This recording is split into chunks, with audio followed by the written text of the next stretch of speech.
ወዳጆች በህይወታችሁ በከባድ ሁኔታ አልፋችሁ ታውቃላችሁ? በጣም ከባድ መከራን አሳልፋችሁ ታውቃላችሁ? ምናልባት አሁንስ በከባድ ሁኔታ እያለፋችሁ ነው። ጠጋ ብዬ አንድ ትልቅ ምክር ልምከራችሁ። ያልፋል።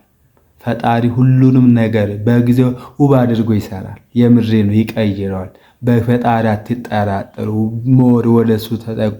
መከራችሁ ወደሱ ያስጠጋችሁ። መከራችሁ እሱን እንድታውቁ፣ እሱን እንድትፈልጉ፣ ሞር እሱን እንድትወዱ ያድርጋችሁ እንጂ ተስፋ አትቁረጡ። የምሬ ነው። ነገ መልካም ይሆናል። እመኑ፣ እመኑ። ጌታን ምስክሬ ነው፣ እግዚአብሔር ምስክሬ ነው የሚላችሁ።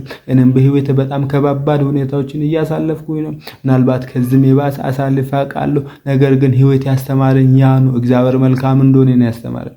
ከተለያየ መከራዎች በኋላ የሚማረው በጣም ትልቅ የህይወት ምክር አለ። በጣም ህይወት ቆርሼ ለሌላ ሰው መስጠት እስከምችልበት አቅም ድረስ እግዚአብሔር በብዙ ነገር አስተምሮኛል። ስለዚህ ቻሉ። በጣም ከባድ መከራን፣ ትልቅ ነገርን የሚያሳልፍ ትልቅ እግዚአብሔር እጅ ከእናንተ ጋር ነው፣ ከኛ ጋር ነው።